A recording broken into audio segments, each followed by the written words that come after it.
Nova Online, a guy repeatedly caught for predatory behavior that should have given him a bedroom made of concrete and iron, has faced a huge betrayal from someone he trusted enough to be a business partner in his failing predatory business, someone he was attempting to make plans to move in with. Now, was this an ignorant soul just trying to see the good in and taking some of the stress off the back of who she thought was a cringy guy who wasn't all there, or did this person willfully befriend and send gifts to a PDF file? Let's get into a bit of the interview Bloodsbeth did with them. And where best to start but the beginning, where we kind of get into exactly how this relationship formed and how she found Nova online. How did you first find out about him? So I'm not big on socials. I just Clearly. recently got a TikTok, well, like 2 years ago or so. And I wound up just seeing a video like recommended. I didn't really get into lolcows. I didn't even know what that really was until recently. But I saw just a TikTok from him. I believe it was the French onion soup meme, something stupid as shit. But that's when I started kind of like looking at his TikTok because I saw these comments that were, from my point of view, just terrible. But I digress. At that point, I wound up just kind of watching him like here and there, and like I know like some of my friends will like talk about him, like, oh, have you seen this? Have you seen this?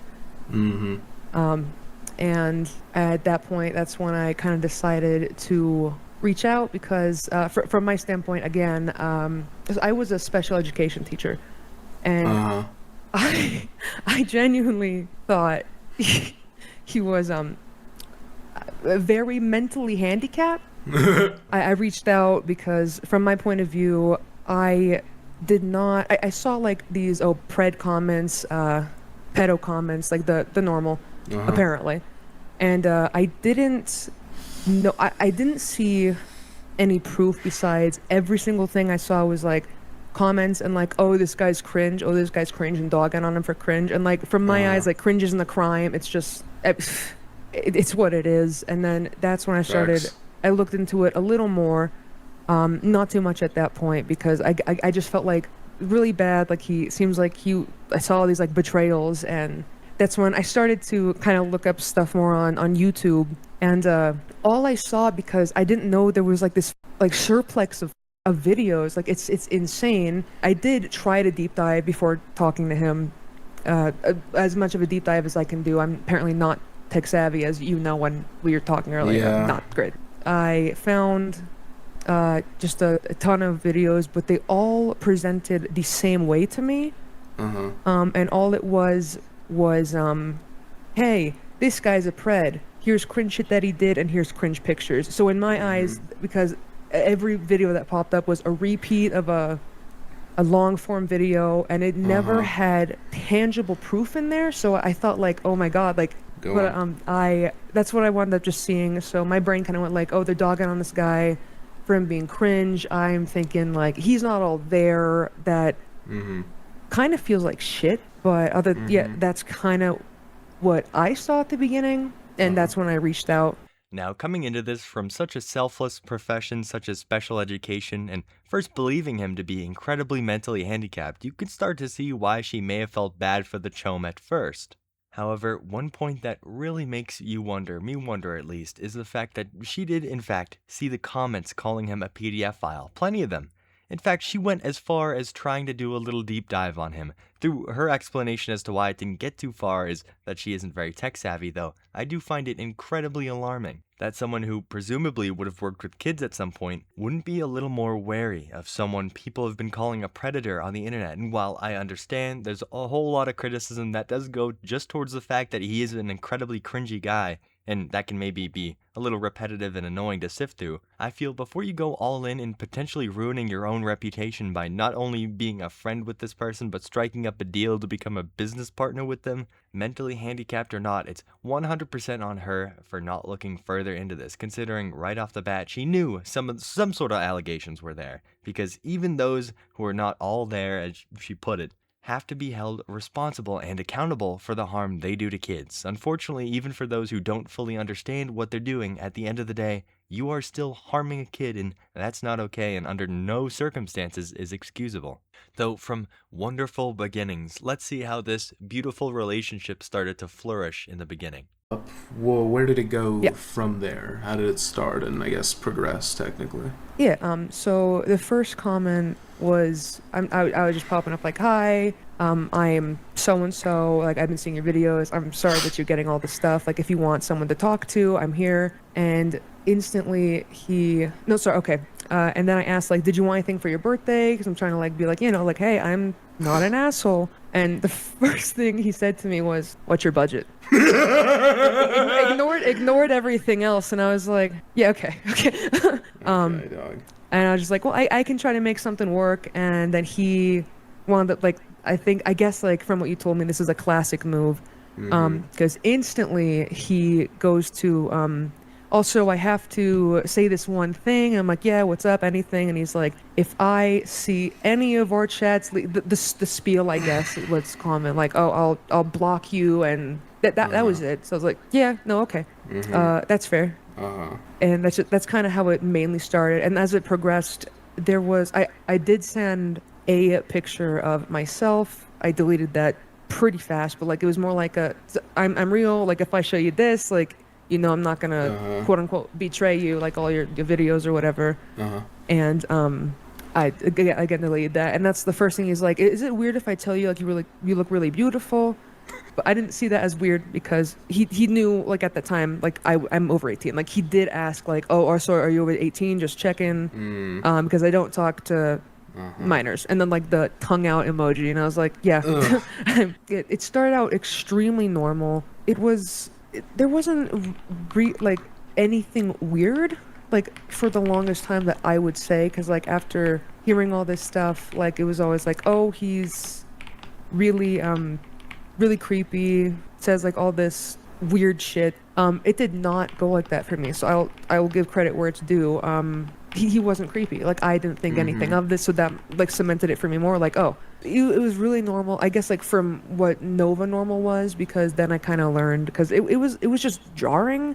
Because a lot of the time he was like, I tried to talk like normal thing, like, hey, how you doing today? What are you doing? And like he would kind of like jump over anything I would say or ask to just go, oh, I'm miserable. My back hurts. Shit like that. It was always like, oh, I'm so sad, I'm so depressed. I just met this guy, but because again he did that shit, like my brain's now going like, oh, this guy is he's mentally handicapped. I feel kind of bad. Like it seems like he doesn't have some sort of outlet. And that's just kind of how it went for a while. It was just like, oh, a casual thing of like, oh, are you okay? What's going on? He would explain some situations to me, or otherwise he would just be like, I just feel shitty. I just, this is happening. A lot of it was he then educated me on you. Then he's like, oh, I call him, yeah. And he's like, oh, I call him Fake Speth, by the way. And he wound up saying like, that's my biggest hater. And later on, like he educated me on like some other ones I didn't know. I guess a couple other ones. Yeah. And it was really normal. It was a very big repetitive thing of just this, like, hey, how are you doing? I'm good. And then I wound up talking to him, and I was offering like, if you need help with anything, because he has such an influx of trolls and whatnot, I was like, I'm totally willing to help you with anything. This was not even a week into that, like I'm not sure, like we were just talking regularly, and then that wound up leading up to him saying like, well, I have an eSIM in my card, and like the only time I get trolls really bad is on the phone calls. So Now, you're in the beginning, and as the friendship starts to progress, you really start to get sort of a savior complex. And again, I'm no psychologist, but it kind of shows its face with this business partner a little bit, at least in the same way as I would have described his IRL friend not too long ago. I mean, right off the bat, to at least gain his trust a little bit, she offered him to get a birthday present, which of course immediately exposed Nova for his selfish true nature. He completely ignored the rest of her first greeting message, introducing herself or anything, and immediately just only cared about what her budget was and what the most expensive thing was that she could get for him, which great way to start a friendship off. Then goes on to further prove to us that he doesn't care about anyone else but himself when he would jump over and ignore anything that she's saying just to always complain about his life, pity farm, whether it be about how much his back hurts or how much his little legs hurt or how depressed he was. And in a similar manner to how the IRL friend fell into this, over and over and over again, Nova tried to manipulate her into feeling bad for him to get her to do things for him by complaining about his life, and in the process furthering this belief that she had of him being incredibly mentally handicapped, which he isn't, at least not in the way that she thought. He knows full well the difference between right and wrong. What I'm saying is, even so early on in this friendship, she was immediately falling for this trap of getting her to feel incredibly bad for him and his incredibly sad situation he lives in. And another red flag I just want to throw out there for everyone is how he handled reassuring her that he doesn't talk to minors with that tongue out emoji. Incredibly unserious, and I think she should have taken that as a red flag, especially after the PDF file comment she already saw before she got into any sort of friendship with him. She chose to overlook that. Now, to elaborate a little further, this business partner of Nova's that we've been referencing was the person answering the phone calls for Nova's Etsy business, the Predicord selling business, on his helpline. So that was never AI, it was all her. Just to clarify exactly how she was involved with his business, because moving forward they do get into a little bit about how those calls went and what exactly they entailed, and a specific interaction Bloodspeth had with her on live stream the other day. I want to know a little more about why exactly she was buying a 21, 22-year-old man at gifts who refuses to get a job. Yeah, Why would 100%. you do that? So he was talking to me, and he told me that, oh, don't tell anyone I'm telling you this stuff, until I figured out, like, oh no, he's telling everyone this stuff, that he doesn't have money, his mom's on, like, state government assistance or something. His main source is TikTok, and he said he doesn't get anything from that. So my brain was kind of like, oh, at least, like, get him food. Like, that's not too hard. I've done that for multiple people. It's just common sense to me. And so that started with just like a couple things. And yes, he did hit me with the, can you get like a Dr. Pepper, like surprise me kind of thing. And it was really strange because I would throw ideas, like, because I don't know what you want. Like, oh, you want this? No. Do you want this? No, I'm too tired of chicken. And he said no to like 4 things. So I'm like, okay, so it's not a surprise. And then he like asks, oh, do you see a specific food place? And I was like, yeah. So I got him what like he asked for, and that we was. can get into the details of the orders. But what I'm talking about is just the reasoning behind it. What were you thinking? That was it was just he told me at this time his mother had gangrene. She got her foot amputated on her birthday. Shit. And so she's not there. He said like his aunt comes by a little bit. One time he's like, oh, she came to cut the grass, but like I was not informed that he had any kind of food. It sounded like he didn't. So I just kept just delivering him just DoorDash whatever I could from here. So you're saying it was out of pity? Yeah, I suppose so. Oh god. Okay. It was out of concern too. It's still because like I started that before knowing anything, so I was like, oh, I just want to make sure he's fed. It seems like it was just a very sad story. From that, it's just a little interesting. Her reasoning was he told her this big sob story about how they have absolutely no money, they can barely afford food, and that was why she had to get him so many gifts, buy him DoorDash all the time, because she was concerned that he was withering away. Now, I don't know if she's ever seen him before, but I don't think that's further from the case. I mean, he's probably withering away and rotting away because of his poor health, but it's certainly not from lack of food. Another little anecdote from that is we knew for a little while that Nova Online's mother was in poor health and that she had to be in a wheelchair, but what we didn't know was that she got gangrene and had to have her foot amputated. So remember to keep in mind the fact that every single time Mama Gage wants to leave or come back to that house, they've had to call the fire department or call the neighbor over to help push her up that ramp to just get her inside. And on her very first day back from the hospital, when Nova tried to push her up the ramp just to get her into her own home, he failed. He failed her completely,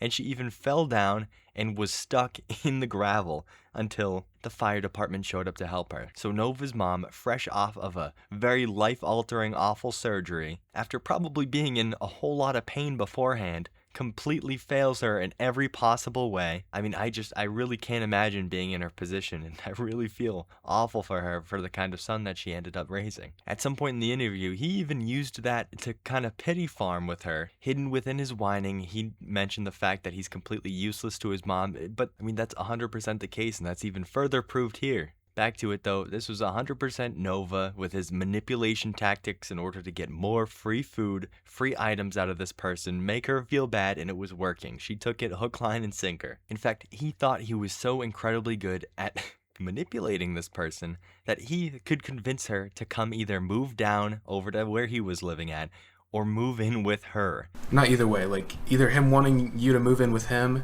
he wants to move in with you. Yeah, it went both ways. The first plan was because he wound up saying like, I'm scared I'm gonna get kicked out. I don't do anything for my mom. I'm useless. And he went on the kind of little tangent of just like self-deprecating. And he's like, I really need to make a plan. We need to really make a plan if I get kicked out, and then we need to make a plan A and a plan B, and then we can add or take away from it as we go. And then he wound up saying, originally it was, I'm gonna move down to you. It would be cheaper for you to drive here anyway.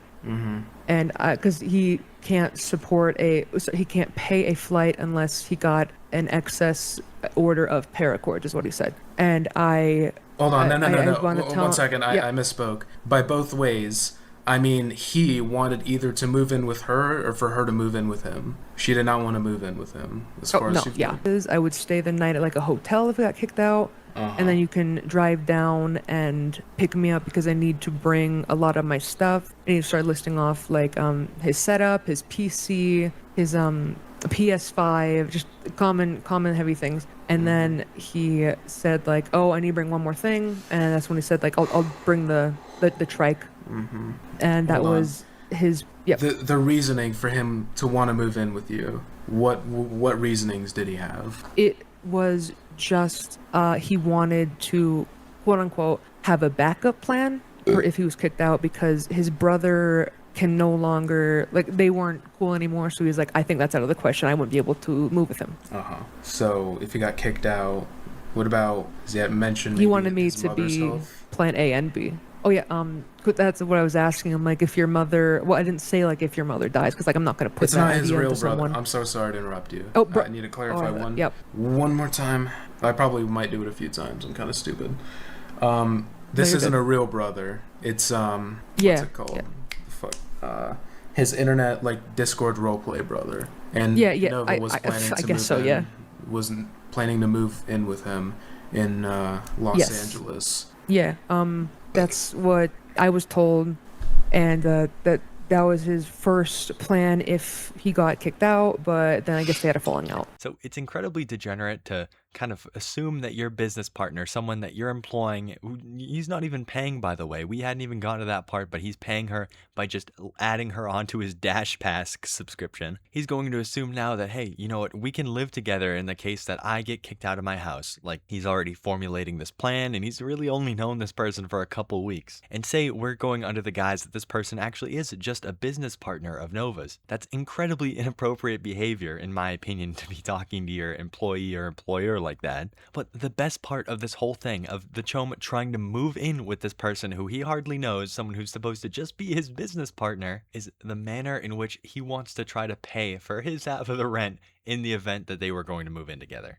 He said like, oh, I can help you pay rent by, like, if you would DoorDash with me, like I'd have to drive my car and he would DoorDash and make money to support his side of the rent, which is that's